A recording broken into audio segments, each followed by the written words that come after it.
చూస్తున్నాం. ఈ assembly సమావేశాల్లోనే irrigation పై శ్వేతపత్రం విడుదల చేయనున్నారు. 12వ తేదీన దీనిపై చర్చ జరగనుంది. విజిలెన్స్, ఇరిగేషన్ అంశాలపై సాగునీటి పారుదల శాఖ మంత్రి ఉత్తమ్ కుమార్ రెడ్డి మాట్లాడతారు. మరోవైపు అసెంబ్లీ సమావేశాలను ఈ నెల 12వ తేదీతో ముగించాలని ప్రభుత్వం భావిస్తోంది. మర్నాడే అంటే 13వ తేదీన మేడిగడ్డ సందర్శనకు అఖిల పక్షానికి తీసుకువెళ్లాలని సీఎం రేవంత్ రెడ్డి నిర్ణయించినట్లు తెలిసింది. ఈ కార్యక్రమానికి మాజీ సీఎం కేసీఆర్ ను ఆహ్వానించాలని యోచిస్తున్నారు. ఈ బాధ్యతను మంత్రి ఉత్తమ్ కు అప్పగించారు సీఎం రేవంత్.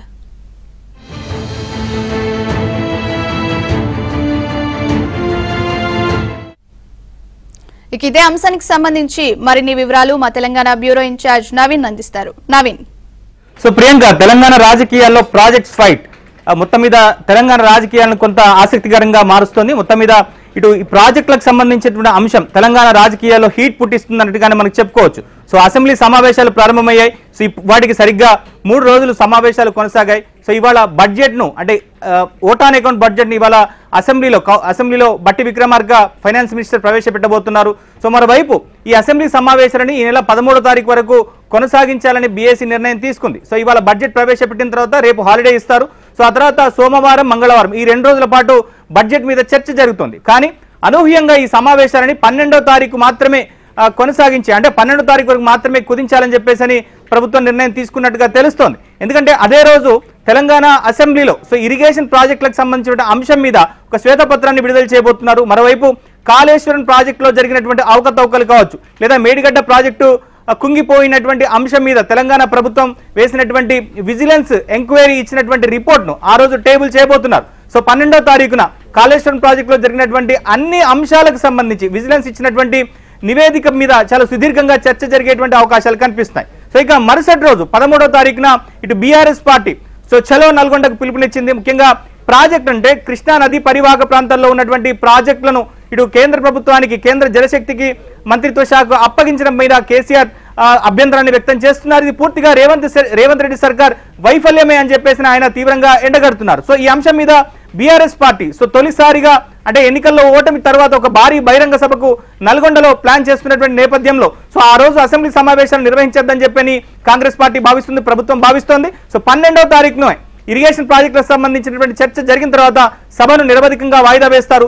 సో అదే రోజు సో ఏదైతే 13వ తారీఖున అంటే 13వ తారీఖు ఎక్కడైతే నల్గొండలో సభ నిర్వహిస్తున్నారో సో అదే రోజు 13వ తారీఖున మేడిగడ్డ బ్యారేజ్ సందర్శనకి ముఖ్యమంత్రి రేవంత్ రెడ్డి నేతృత్వంలో ఒక అఖిల పక్ష బృందాన్ని తీసుకెళ్లేందుకు ప్రభుత్వం ప్లాన్ చేస్తోంది. సో దీనికి సంబంధించి ఇప్పటికే బీజేపీ నేతలకు అలానే కోదండరాంకి మరో ఇతర తెలంగాణలో ఉన్నటువంటి ఇతర వామపక్ష పార్టీలతో పాటుగా ఇటు బీఆర్ఎస్ పార్టీకి కూడా ఆహ్వానాన్ని అందించాలని చెప్పేసి రేవంత్ రెడ్డి నిర్ణయించారు. సో దీనికి ఇరిగేషన్ శాఖ మంత్రి ఉత్తమ్ కుమార్ రెడ్డి కాసేపట్లో కేసీఆర్ ని అసెంబ్లీలో కలవబోతున్నారు. సో మేడిగడ్డ బ్యారేజ్ సందర్శనకు తనను కూడా ఆహ్వానించేటువంటి ప్రయత్నం కూడా చేయబోతున్నారు. సో మొత్తం మేరకైతే ఇప్పటికైతే అసెంబ్లీ సమావేశాల్లో కేసీఆర్ పాల్గొంటారా లేదా అనేటువంటి కొంత చర్చ జరుగుతోంది, ఉత్కంఠ అయితే కొనసాగుతోంది. సో మనం నిన్న చూసాం తెలంగాణ అసెంబ్లీలో ముఖ్యమంత్రి రేవంత్ రెడ్డి కూడా కేసీఆర్ ఉద్దేశిస్తూ అనేక వ్యాఖ్యలు చేశారు. సో ప్రతిపక్ష హోదాలో కేసీఆర్ ఈ సభలో ఉంటేనే ఆయన మర్యాద కాపాడుకున్నట్టు అవుతుంది, ప్రతిపక్ష పాత్రకు ఆయన గౌరవం చేకూర్చినట్టు అవుతుంది, కానీ కేసీఆర్ రాకపోవడం అనేటువంటిది సరికాదు అని చెప్పేసి రేవంత్ రెడ్డి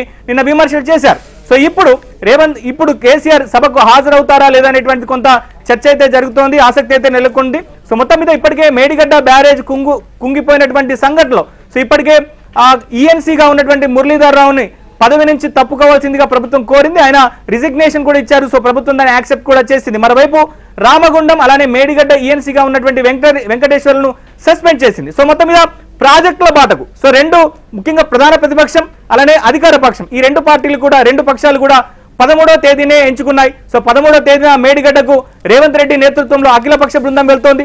మరోవైపు ఇదే 13వ తారీఖున సాయంత్రం సో కేసీఆర్ నల్గొండలో ప్రాజెక్టుల పరిరక్షణ సభకు కూడా సిద్ధమవుతున్నారు. సో మొత్తం మీద తెలంగాణ రాజకీయాల్లో సో ఈ ప్రాజెక్టుల బాట అలానే కేసీఆర్ నిర్వహించేటువంటి నల్గొండ సభ కొంత ఆసక్తిగా అయితే రేపుతున్నాయి. సో మొత్తం మీద ఇవాళ అసెంబ్లీలో బడ్జెట్ సమావేశం జరగబోతుంది, బడ్జెట్ ని ప్రవేశపెడతారు. సో ప్రవేశపెట్టిన తర్వాత రేపు సిఎల్పి సమావేశాన్ని కాంగ్రెస్ పార్టీ నిర్వహించబోతుంది. ఎందుకంటే 12వ తారీఖు చాలా బిగ్ డేగా ప్రభుత్వం చెప్తుంది, కాంగ్రెస్ పార్టీ చెప్తుంది. సో కేసీఆర్ సర్కార్ ఈ 9.5 సంవత్సరాల్లో సో ఏ మేరకు ఇరిగేషన్ ప్రాజెక్టుల పేరిట అవకతవకలకు పాల్పడింది, కరప్షన్ కు పాల్పడింది అనేటువంటి అన్ని అంశాల మీద ఒక సుదీర్ఘమైనటువంటి చర్చ జరగాలని చెప్పని కాంగ్రెస్ పార్టీ భావిస్తుంది. ఆ రోజు అర్ధరాత్రి 1 గంట వరకు 12 గంటల వరకు కూడా సభ నిర్వహించాలని చెప్పేసి ప్రభుత్వం నిర్ణయం తీసుకుంది. సో ఈ నేపథ్యంలో కాంగ్రెస్ పార్టీ నేతలకు, ముఖ్యంగా కాంగ్రెస్ పార్టీ ఎమ్మెల్యేలతో రేపు రేవంత్ రెడ్డి భేటీ కాబోతున్నారు సిఎల్పి సమావేశంలో. సో వాళ్లకు సభలో అనుసరించాల్సినటువంటి వ్యూహం మీద కూడా దిశానిర్దేశం కూడా చేయబోతున్నారు. సో మొత్తం మీద అసెంబ్లీ జరుగుతున్నటువంటి నేపథ్యంలో ఈ ప్రాజెక్టులకు సంబంధించిన ఫైట్ తెలంగాణ రాజకీయాల్లో మరింతగా హీట్ పుట్టించే అవకాశాలు అయితే కనిపిస్తున్నాయి. Priyanka. Right, thank you Naveen.